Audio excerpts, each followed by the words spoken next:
it's literally the basics. And I started doing small things, small changes, like getting enough sleep at night. And it started changing the way I feel about almost everything. And I was like, okay, so this is it. This is all I'm supposed to be doing. Yeah, I think it's so funny, like the things we think are small. We have talked often about this concept that people always think self-care is taking a bubble bath, going for a massage, going to do these are huge, huge things. But it sounds like for you, this very small thing was ginormous. Like it made a big shift in you. And it's so interesting that the small things often are exactly what we need.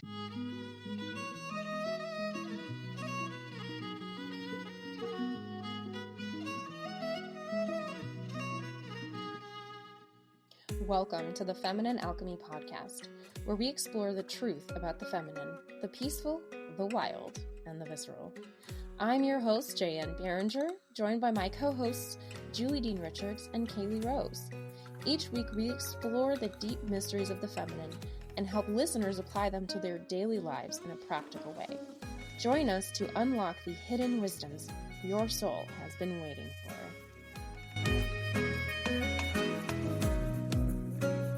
Welcome everyone back to another episode of Feminine Alchemy. I'm Julie Dean Richards, and today I am joined by my good friend, Allie MacDonald. I'm super excited for you all to get to know her. She is an amazing woman, friend. She has such a vibrant energy about her, which I'm sure will just come through. But let me tell you a little bit more about Allie so you can get a flavor of what we're going to be talking about today. So my friend, Allie MacDonald, is a salon leader by day and self-care devotee by night, blending grounded leadership and a touch of woo-woo. After hitting burnout in the beauty industry, she stripped things back to the basics, simple rituals, routines, and practices that keep her energy steady and her spirit aligned. Now she shares how self-leadership through self-care helps salon leaders and service-based professionals show up as their highest selves. Okay, Allie, say hi. Hi, thank you for having me. I'm so happy to be here. Well, I feel so lucky to have you here. Allie and I met at a retreat, and she is just so fun, so vibrant. So after that bio, of course, we want to hear more about your story, about a very relatable topic, which is the burnout. Like, how did we get here? How do we get to self-care? Tell us everything about you. Man. So I have spent my whole career in service-based industries. I was a bartender for far too long. I worked every role I could in a restaurant. I got there, I did it for a long time, and then I needed a change. And so I decided on aesthetics. I decided on skincare. I wanted to help people. And I loved it, but it was still service-based. I'm not only talking to people all day, but I was touching people all day, which like the transfer of energy is real. And I was so tired all the time. And then COVID happened and it was time to kind of shift my career. I didn't want to leave the beauty industry. I loved it. I started working front desk, worked my way into management, and now I'm leading people. So I work at a salon in Raleigh, North Carolina. It's currently 17 women on this team that I manage, which is insane to think about because when I started 3 years ago, I was managing 5. So there's a lot of things happening and there's a lot of ups and downs, a lot of busy seasons, slower seasons, but it's like constant managing of emotions. And at the start of it, even with just those 5 girls on my team, I was exhausted all the time. And I didn't know what was wrong with me. I thought it was all the outside factors. I thought it was everything else. And I mean, that was definitely part of it. But I realized when I actually sat down and asked my body, I was like, so what is going on? Why are we so tired? Why all of these things? And then I realized I'm not getting my 8 hours of sleep. I'm not eating the most nutritious meals, or I'm just shoving something down my throat halfway through my busy day, not drinking enough water, not connecting with myself on this deeper level, just kind of coming and mindlessly scrolling on my phone, binge watching a series, whatever it may be. And I just realized, damn, girl, we're not taking care of ourselves. It's literally the basics. And I started doing small things, small changes, like getting enough sleep at night. And it started changing the way way I feel about almost everything. And I was like, okay, so this is it. This is all I'm supposed to be doing. Yeah, I think it's so funny, like the things we think are small. We have an episode on here called Real Raw Self-Care. So if you haven't listened to that one, go back. But we have talked often about this concept that people always think self-care is taking a bubble bath, going for a massage, going to do these huge, huge things. But it sounds like for you, this very small thing was ginormous. Like it made a big shift in you. And it's so interesting that the small things often are exactly what we need. Yeah, I thought I had to spend all this money. And I kept telling myself, well, I don't have the money to do that, or I don't have the time to do that. I kept making every excuse in the book, but then it was just like, no, it's actually pretty free to sit down and meditate for 5 minutes, sit down and have a healthier meal rather than going to McDonald's, because that just feels what's quickest. And I realized I was just putting these walls up for all of the basic things. And I mean, you have to think, I know my mom has told me since the beginning of time, eat your vegetables, drink your water, all of these things. And I think those little things we do just kind of take for granted, because it truly is that simple at the end of the day. Yeah, I guess I shouldn't say small things because sometimes it is a big deal to get 8 hours of sleep. Like for some people, it's very difficult, especially if you have animals or small children, or just, a myriad of things can stop you from sleeping well. So it is a big thing, but also like you're talking about those basics of, are you just getting enough water? Are you hungry? And it's interesting because I was just in a situation with a friend where she was having difficulty with some intrusive thoughts, and she was like, I don't know if I'm spiraling. I don't know what's happening. And my first question was, when was the last time you got some sunlight? When did you go outside? What have you eaten today? Like, what are the things you've eaten? Have you slept? And it was interesting to watch the shift that as she implemented those things that we see as basic or small, how something that was so paralyzing for her became totally normalized very quickly. And so sometimes I think we underestimate the power of going back to the basics, and that is what self-care really is. So you said you started with asking your body. Can we talk about that concept, like of talking to your body? I would love to hear that journey for you. Like, what does that look like? I've done a lot of work, and I'm not great at it, of trying to listen to my head versus my gut. I know that a woman's intuition is like our first way to kind of reconnect with ourselves. That's something that I've known for a long time, and I've always kind of trusted my gut, and then I kind of stopped trusting it and things started to shift for me. So I know when I'm getting to a place of like, I can kind of feel myself draining. I'm finding myself scrolling a lot more on social media and all of those things, that I'm avoiding something that's going on. And so for me, I always have to sit in a quiet space and I ask my body, and it's the first thought that comes to my head that feels like it's from my gut. And I don't know how to fully explain it. But when you get that, like, it truly is just that feeling that you can feel it in your stomach. And I think when you actually sit down and concentrate, and it doesn't have to be something long where you just take a couple deep breaths, you really do tune in with your body a bit more to where you can differentiate those things. And I think it's just been something that I've done for myself for the last couple years, to be honest. I forget where I originally learned the concept from, but I was a dancer for most of my life. So I was always very connected to my body. When I stopped dancing, I felt disconnected. And when I started doing research on how do I get this back, that was kind of the first thing that stuck with me, at least. Maybe not the very first thing I learned, but it's the first thing that really stuck with me. And every time I ask my body what I need, sometimes it really is just, you need a glass of freaking water. You need a glass of water. You need to go put your face in the sun. You need to take a breath of actual fresh air, go outside, be in nature. So it's never anything super wild, but it really does just come to my head, and it's just there, but I know that it's right. Does that make sense? Completely. Yeah. And I was curious if someone wasn't used to this, right? Because you said you had to reconnect with your body. And this is something we talk about a lot here, but I think it's always worth the reminder. How would you tell somebody, okay, this is how you start re-listening to your body or getting answers from it? Because I know a lot of people who are like, I don't know how to get answers from my body. I ask my body questions and nothing happens. So for you, what is that? From your perspective, where would you tell someone to start with that, your experience, etc.? I'm not really sure. I'm not sure how to explain it. I wish I had a better way of kind of reframing it for somebody who maybe already isn't there. I think starting with things that are really small or feel small to you, because we all see those in a different way. Maybe just like, if you're trying to decide what to have for dinner and you're weighing out options, kind of just sitting with what's coming to your mind first versus what you think your preference is and just kind of going with your first instinct. I think that's a really easy way to tune back into your intuition or whatever it may be that you want to connect to in your gut. Yeah, I think that's good advice, because we do this. Like on some level, you are listening to your body, even if you're like, what am I hungry for? Well, you know what you're hungry for.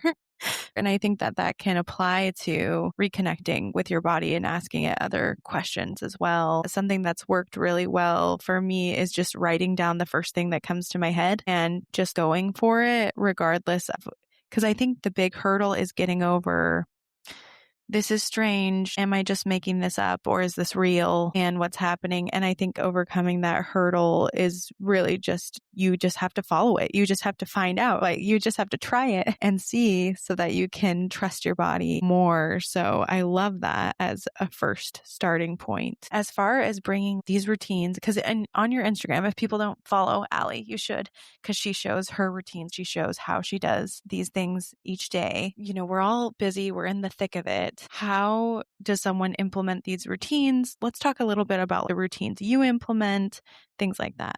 So I think the first thing that's important to remember when you're thinking about routines and rituals, whatever you want to call them, is flexibility. This is something that I really struggle with. I'm actually in a season of realizing that what was working for me before is not currently working for me. And now I'm having to be flexible and listen to myself and understand that that routine is no longer a fit. And now I have to do something different. And that's been really hard. So I think flexibility is the first thing that you need to remember. Not every day is not going to look the same. Not every week is going to look the same. And I think when you can kind of let go of control in that sense, it makes implementing all of these little things much simpler and feel a lot safer for your body. And starting really small, choose one thing first. I am the type of person that I want to do it all at once. I'm going to have the perfect morning routine, midday routine, evening new routine, and I want to fit every single thing in every single day. That itself caused even more burnout. And that's kind of where I'm at now. It's like I've found all these things that I love to implement into my life and I want to do them every single day, but that's just not feasible. And I have to be okay with that. So you have to be okay with knowing that not everything is going to work every single day, and choosing just one thing is enough. And starting small is enough as well. The more small things that you add in, the easier it's going to be over time. And it's a lot safer to build that rather than to just dive right into it. I did create a self-care menu that is supposed to kind of help with that. So when I am feeling in a place of chaos, I start with kind of breaking down the things that I know make me feel really good. And I break them down into sections. So I have my starters, which are things that are going to be 10 minutes or less. This can be just like sitting down and taking a couple deep breaths. I like to take my dog out. I live on the third floor of my apartment. So it's a really quick, easy way for me to get outside and get a little fresh air, get him comfortable. It takes 5 minutes or less, unless he really wants to sniff around, But another one for me for starters, my 10 minutes or less is a quick meditation. I love just like a 5-minute connection with myself. And then we have sides. These are things that can be habit stacked with other things. So I love to put my legs up on a wall. And with that, half the time I'll either plan some content if I have to get some stuff posted, or I'll read my book. Things that you can kind of pair with one another. And then entrees are 30 minutes, a little bit more deeper, a little bit more nourishing. So this is going to be your 30-minute meditation. Maybe you do a whole yoga flow. Maybe you're taking a bit longer of a walk and things like that. And then desserts, so like treats for yourself, 15 to 30 minutes. This is like my break at work. This is when I step away from all of my technology and I go for a lap around the building. Stuff that doesn't take too long, but still feels really good for you, like a cookie, So I think when you break it up into ways that you can kind of like What's things that you can squeeze into your day? What's something that takes only 5 minutes? What's something that you can do in 30 seconds when you're just needing a reset? Maybe it's just those really deep belly breaths. I know that's something for me that's really resetting. But it is really just starting small and then adding on to and honoring your schedule. You're not always going to have time to take the 45-minute bubble bath or the everything shower, and that's okay. But if you have time to take a quick 15-minute shower that's still going to make you feel energized, is that enough for you right now? You have to decide and just go for it. Yeah, I love this concept so much. So I'm just going to recap a little bit to make sure people understand. The idea is to help you fit your self-care in. It would be like a menu, like what you want to choose from a menu. And so the starters are things that you can do in 10 minutes or less. Easy stuff that's normal for you. Like you said, like I always go walk my dog in the morning. It's easy. It's something you have to do anyway. It's something that isn't going to cost you anything. So that for someone could be like your 3 deep breaths or going out for 30 seconds in sunlight before coming back in or whatever it is. And then you have your sides. Okay, the sides were revolutionary for me when we first talked about this. I was like, oh, things you can do. I think it's like the Capricorn in me is like, I really want to be so efficient. Mm-hmm. And I'm like, yes, I can do this and I can do this. I can do self-care. So like you're doing something for yourself and doing another task at the same time. Yeah. Which is really good. This for me is as minuscule as folding laundry while I catch up on my show. Yeah. It doesn't always have to be, I mean, I love meditation. I love being outside. I love all of those things. But if for other people, it's sitting down and watching an episode of a show, or maybe it is scrolling on Instagram for 30 minutes, I think those things are okay to put in there as well. But honoring that time, it's 30 minutes of doing that for yourself, not sitting there and doing it for 3 hours. Yeah, it's not necessarily your de-stressor, but you have parameters around it. Yeah. And I think stacking something like that is so useful because it does kind of pare it down. Like it does make it so there has to be parameters around it. Like when you're done with the laundry, you're done with the laundry. And of course you could keep watching the show if you want to, but there is kind of like this time structure to it, which I think is really good for things like that. Like being on Instagram, it's good to have some kind of time structure. So it's like, okay, I'm not doom scrolling. I am actually. I do love a doom scroll sometimes, but yeah, yes, I'm doing something. So I love the sides, so things you can pair together, and then the entrees are bigger things that you would do for yourself, 30 minutes or more.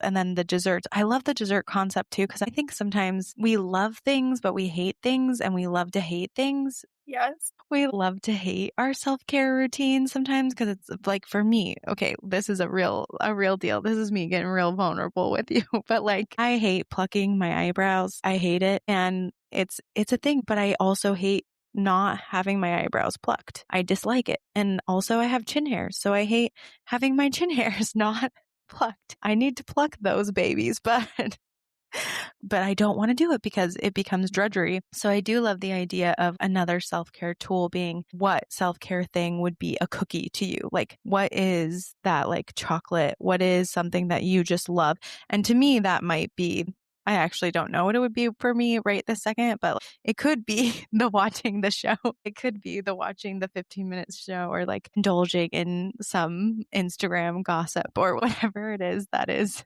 your guilty pleasure, I guess. That's kind of the way I'm thinking about the dessert as like self-care that's also kind of a guilty pleasure. Is that, how do you feel about that? Yeah, no, I think it can kind of fit into whatever mold you want it to, but I think the guilty pleasure is a great way to kind of explain the dessert because it's only 15 to 30 minutes. It's not something that you're taking much time on, so you might as well indulge in something that you might not typically indulge in. And it actually could be eating chocolate, it could be eating the delicious sweet thing. Yeah, I love to sit down and just eat some chocolate. Who doesn't? Yes. Okay. So I love these concepts as ways to integrate self-care routines throughout your day. So my next question for you about this is, so you have the menu, and just so people know, I'll link it in the show notes. So if you want to grab that self-care menu that you can make yourself, because the idea is you write it down and then you can come back to it. So you can choose things and then you can look and be like, okay, I don't don't know what to do for myself right now. So I'm going to look at my menu of things that I like. And I would say also, even though people hate AI or whatever, ChatGPT can be a good, helpful resource. If you're like, I don't know what self-care stuff, I don't know what to do for myself. It can be a good list generator of things to do. But my question is, if I were someone who is like, I don't know any of the things to do right now, what routines are simple or easy to start? Like where should I start? So I do have examples on the self-care menu that you can choose from, or I think the best thing to do is kind of take the thought of the self-care part of it out and just think like, what do you like? What do you like to do? Like I personally, I like to color. That's one of my things. So that's something that I always have on my list of stuff that I know I'm going to do.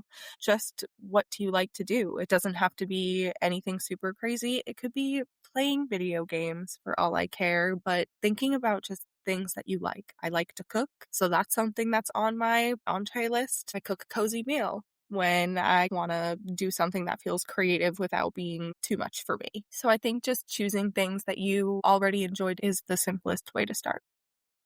Yeah, I think that's a great place to start because sometimes we get wrapped up in like it has to be perfect or it has to be, I don't know, science backed as self-care. Like we have this idea of what self-care is, and it can be those small things. I was just thinking about my husband sometimes, or for me, a self-care thing for me might be researching something. So right now I'm pregnant and researching how can I walk better? What's a better way for me to walk so that my hips stop hurting? That is like a self-care thing that for some reason I keep putting off, but would be a great thing to do that I would enjoy, that would benefit me. Yours might be researching a certain book or looking for one or reading 10 pages in some kind of book, taking a walk, taking a breath, drinking cold water. Cause sometimes I also get caught up in, Chinese medicine is like, don't drink cold water, drink warm lemon water. Yes, I do the same thing. Yeah. So I'm like, oh no. But sometimes the cold water is like my treat for myself with the ice so I can crunch on the ice.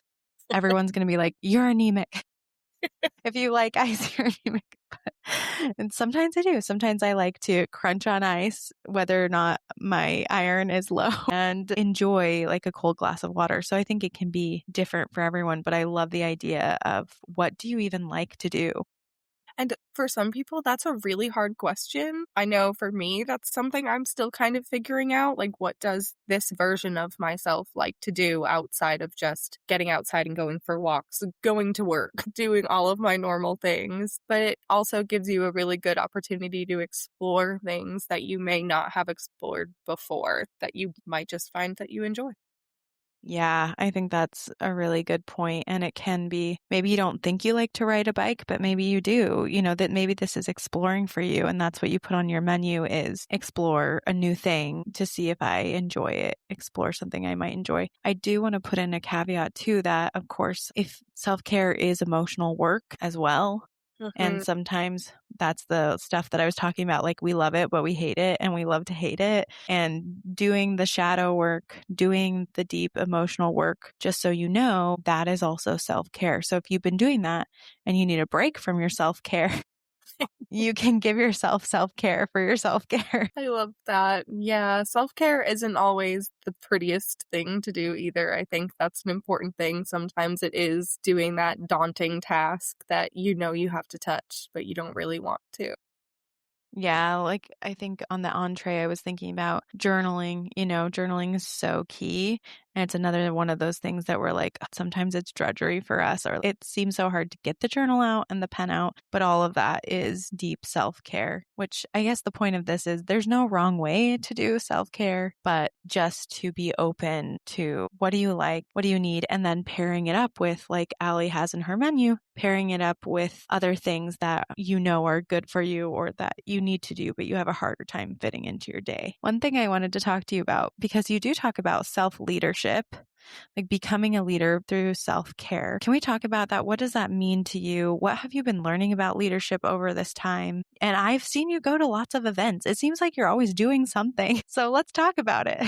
We have a lot of fun. We travel a lot of places. I feel really lucky to be in the rooms that I get put into, but being in those rooms is really, really intimidating sometimes, depending on who's in them with you. I always feel like there's just still so much to learn, but being in leadership is so, so difficult, and choosing to be a leader is really, really hard. It takes a lot of grit and it takes a lot of confidence, and those are things I really have not had, and have been actively doing things like putting myself in rooms that make me uncomfortable to get to this point of leadership. But I think the part of being a leader that they don't tell you about is how often you are holding on to other people's emotions. I'm holding space for people every single day from 9 to 5, whether it's a guest at our salon or it's a team member or who knows, whoever I'm interacting with, because it's always someone. The beauty industry is such a social job. And I never realized that. I was an extrovert. I became an introvert, and then I got the most extroverted job that I needed to have. And I did not realize how difficult it was to lead other people in the way that I needed to when I felt so depleted myself. I was like pouring from an empty cup. I wasn't doing the things like sleeping, eating, drinking water to take care of myself. And because of that, I was a shitty manager. If I can be completely honest, I was super reactive. I was not very pleasant to be around. I got really stressed really easily, and I took it out on pretty much everybody around me. I wasn't good at leading people because I wasn't good at taking care of myself. And how you take care of yourself really does pour into people. And then you have to think that in the industry that I'm in, I'm leading women that are leading other women. So these women are coming in to get their hair done from the girls that I'm leading. And if I'm being this negative cloud to them, they're becoming this negative cloud to their guests. And then just all of our beautiful pink salon that we have becomes this negative cloud. And that's not what we're about in any way. And so I just realized that I really did have to pour into myself as much as I was pouring into them. And it didn't have to be a big, extensive thing. I literally just had to take care of myself and get to a better mindset, a better place. And that's what self-care was for me. That's what's kind of pulled me out. And I'm definitely a stronger leader. I'm a more confident leader. I am still learning things that are uncomfortable about myself all the time. And it's really not my favorite thing, but it's clearly what I need. And the more I learn, the better I get. And I couldn't do that if I didn't go home and prioritize my well-being. Yes, it's very important. And I completely, when you were talking, like, sing it, sister, amen, amen. But it is, if you're in a leadership role, you are holding all the cards in many ways. Like, you're holding not only your cards, but everybody else's cards and everybody else's stuff and their emotional stuff. And so I think we take for granted, especially when you get into leadership positions, you're like, I don't have time to take care of myself. I have to take care of all these other people. So how am I going to be there for them? But I love that you pointed out that when you were not there for yourself, the worse of a manager you became. And when you started to be there for yourself, that's when you could be a better leader. And I think it kind of goes against the grain because we live in this masculine cycle of productivity overall. Do it, get it done. Like, you have to care for everyone else. Sometimes I like to call this hero culture, the culture of like, you have to be the hero, and the hero sacrifices absolutely everything to put the team on his back and to run through the finish line to get everything done. Or we see this in medicine all the time. This, like, we don't have time to give people nutrition or things like that because we have to do it now, right? That's why shows like ER are so addicting to people, because they're that high energy adrenaline. It's the hero. The hero's got to put everything on the line. And it's interesting because in real life, that doesn't tend to pan out as far as leadership. So I love that you're taking more of this feminine approach of, no, we all need to take care of ourselves. But if I'm going to take care of you, I have to take care of myself. And this happens to mothers all the time. They always are feeling like, I have to give to all my kids, so I can't give to myself. And so I love that you're able to see the dividends of actually giving to yourself first. How has that changed your team or your perspective? I really think it's changed everything. It's not just changed me in my work life. I think it's changed me a lot in my personal life as well. Just realizing how masculine I am all the time, and working with this younger generation, they don't respond to that at all. And I kind of love that for them because I do think it's going to change things a lot. But it's been really hard working with I don't know if I want to call them emotional, but they're very like emotionally in touch generation. Um, and I am a very empathetic person. I feel all of the feelings around me, which has also been very hard and kind of why I had to put my bubble up of like, I need to take care of myself as well. But I always felt the empathy, but was taught to kind of lead with that. I feel like aggression isn't the right word, but it definitely feels more aggressive. So I feel like that's an okay term to use. But I'm really learning that I can lead with my empathy. There's healthy ways to do that. And I do think it's making me softer, even in ways that I haven't really fully wanted to be soft. It's also making me realize how much I want to lean into my femininity at home and with my partner and things like that. That's like opening up new conversations of what I would like in a relationship and things. And it's kind of just like making this really positive shift for everything for me. I love to hear that. I am curious because you do have so many emotions, and the younger generation scares me a lot. Teenagers, I'm like that song, My Chemical Romance song. First thing I thought of. It's so real. It's very real. But my question is, how when you're holding a lot of emotions, a lot of people, what are kind of your go-tos? And you said you feel everything too. So how do you can talk about the woo-woo stuff and the non-woo-woo stuff. I think both are important, but how do you keep those emotions like sliding off you? How do you let go of them? That's still something I'm really kind of perfecting for myself, but typically a walk. I have to take a break and take a walk outside halfway through my day. It's starting to get colder. I'm not sure how that's going to continue for me, but I'm just going to have to do it because I know it makes me feel good. But a walk, like stepping away, closing the office door and taking a couple deep breaths. I love a quick white light meditation where, light glowing from the inside out, just kind of that super cleansing feeling. I do cleanse myself after work every day with a little Palo Santo, a quick little like, this energy doesn't belong to me type of thing. I would say that I am much more woo woo than I am not when it comes to that. I feel like it's what works for me. It's just what makes me feel good. It's my good like transition from one energy to the next. I think that's really it. Yeah. Yeah, I think those are great suggestions. I was curious, do you do the bubble thing? Like before you go into work, like imagining you have a bubble over you to keep other people's energies out? Yeah, I like to imagine the bubble and I like to think of it until the hammer that I imagine coming down on it is just bouncing off of it completely and it's not shaking. I feel like it takes a good like 10 minutes to get me there. That's actually a habit. I love that you brought that up because that's actually a habit that I had going really strong for a little while and then I stopped doing it and I really started to feel the difference and I only recently started picking that back up again in the last 2 weeks or so. Wow. Yeah.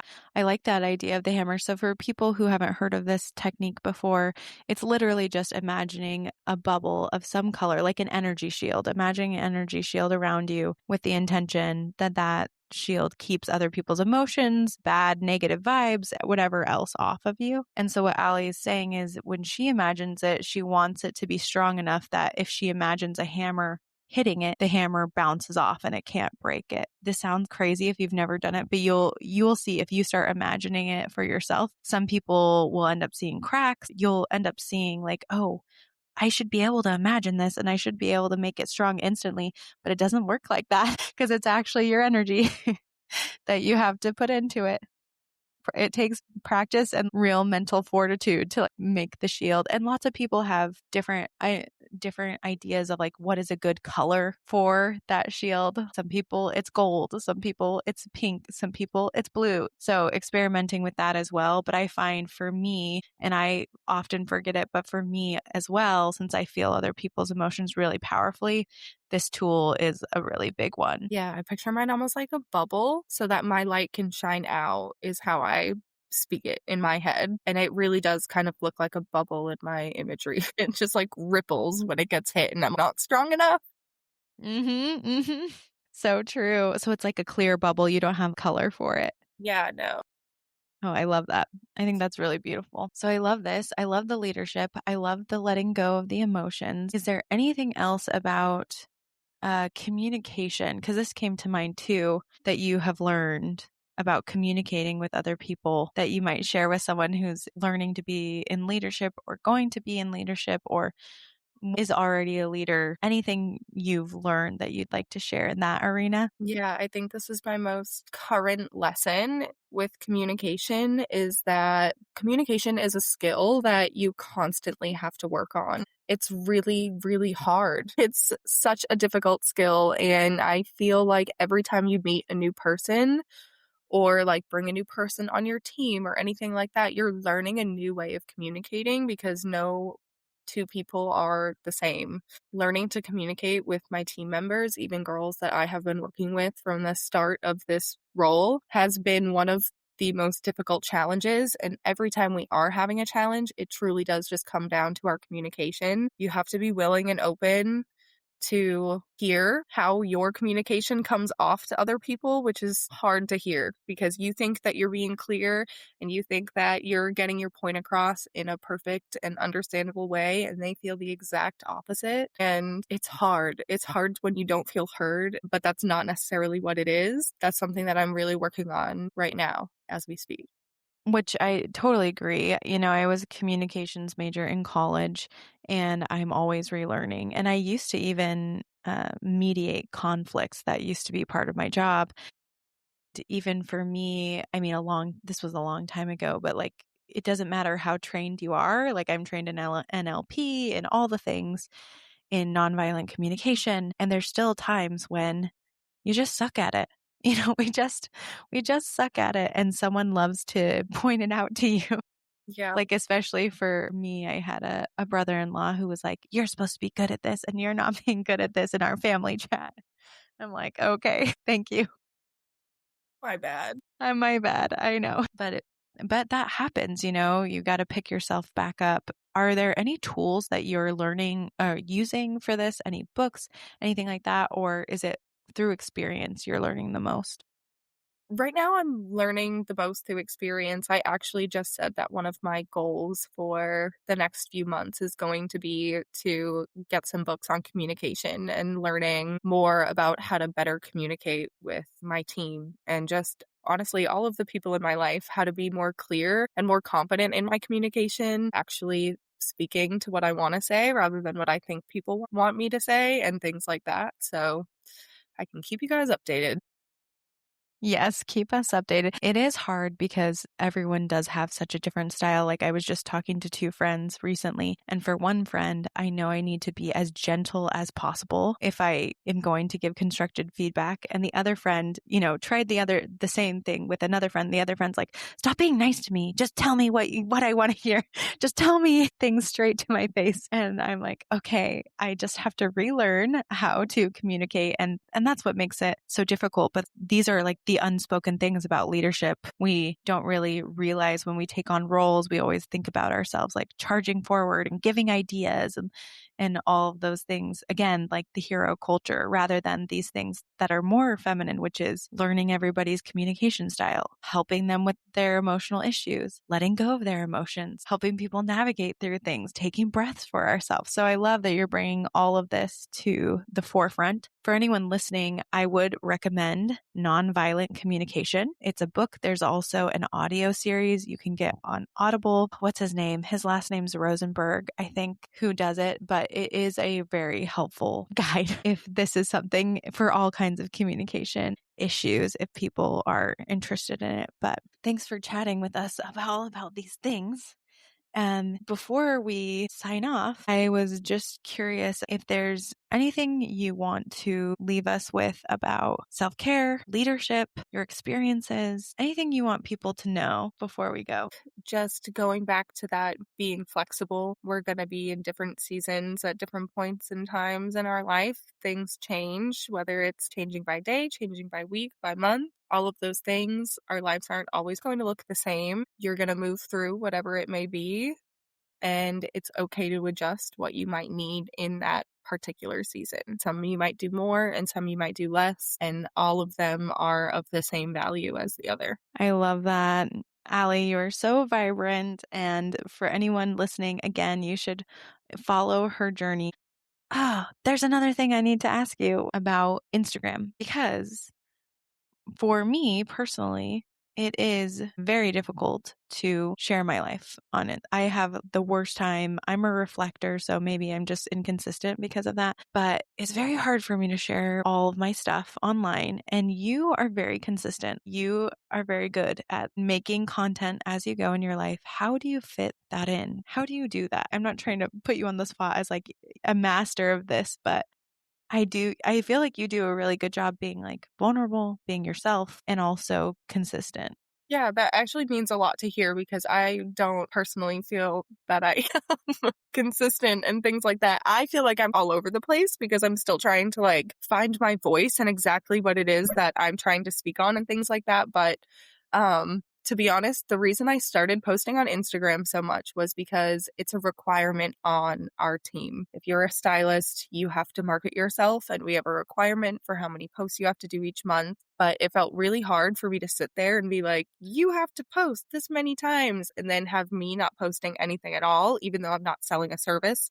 I can post about things. So that kind of kickstarted everything for me. And then I'm really wishy-washy. So sometimes I'm really good about, I'll plan my content on Saturday, I'll shoot any B-roll or like get together any of my videos and stuff that I want to use on Sunday, and then I kind of just post throughout the week. Sometimes I'll pre-plan my captions. Sometimes I'm just asking ChatGPT on the fly to help me put a caption together. I've trained it well. It knows my voice, so it's really easy for us now to put something together. But I feel like at first I thought it really had to be structured, and I realized I'm not trying to like go viral by any means, but I like to grow a following and, build a community of people that I can help. Absolutely. But I don't need 1 million followers to do that. So I don't look to have this super clean cut feed, which is what everybody says that you should have to grow an Instagram properly. I truly just post like what I want and when I want and what I'm actively doing in my life. So I think that's what kind of makes it easy, just because I'm like, oh, I'm doing this right now. I can reflect on this and talk about why this is helping me in this moment. But it's kind of back and forth and up and down. And I've honestly been trying to get going for about 2.5 years now. And I feel like this is the most I've ever posted consistently in these last 6 months. So I think it's also a journey. And again, that flexibility and knowing that you're not always going to be posting about the same things. It's okay to change what you're posting about. It's okay to change your mind. I think that's something that people should really get down with. Not everybody might like it, but honestly, at the end of the day, it's your page. I think unless you're trying to reach that 1 million following, just posting what you want when you want is okay and actually a lot more authentic than the person who's all planned out. Yeah, that's what I was going to say about you, because I feel like you're very authentic and your posts come off very authentic, which is why I wanted to ask about doing that, and that you find time to do it within your day, which for me, I should find time. I have lots of video content and I just never put it on there. Anybody who follows me knows this, like I go in these giant spurts, but it's good to hear that. And I think that's beautiful. Being flexible, being you is really what it comes down to, is what it sounds like. Yeah, I started like a 30-day challenge where I was like 30 days of showing up. I need to get my life together, all of this stuff. I think I hit day 7 and then I actually got sick. I had COVID for the first time ever, which is crazy. And I fell off, and then I was like, well, what am I going to do about this 30-day challenge? And then I was like, I wasn't even having fun doing this. Like, it started out fun. It started out like a good idea. And then I was literally just forcing myself to do something and post something, and it wasn't fun. So I think also not being afraid, like I'm going to go post something and just be like, so I failed my 30-day challenge. That's going to be it. I think people just want to connect with people that feel like real humans to them, and real humans aren't perfect. So just show your imperfection as much as you can, I love that. I think that's beautiful. And I think that's a perfect way to wrap up this episode about self-care and self-leadership. It's you're going to be imperfect. People aren't perfect. Just be flexible, squeeze in what you can when you can, and give yourself grace. Yeah, that's the biggest one and the hardest part, to be honest. Yeah, definitely is the hardest part. But it seems like there are ways to do it. Like Allie said, check out her menu, check out her Instagram. Tell us where we can find you, Allie. My Instagram is _ Allie, ALLI, MacDonald, the Scottish version. So it's MacDonald. I love it. Got some Scottish blood in you. Yeah, so we will have Allie's links in the show notes as well. But thank you, everyone, for being here with us. Thank you, Allie, for sharing yourself, your presence, your vibrance, and your authenticity. We love it here. And for everybody at home, we will be chatting with you next week. Bye-bye.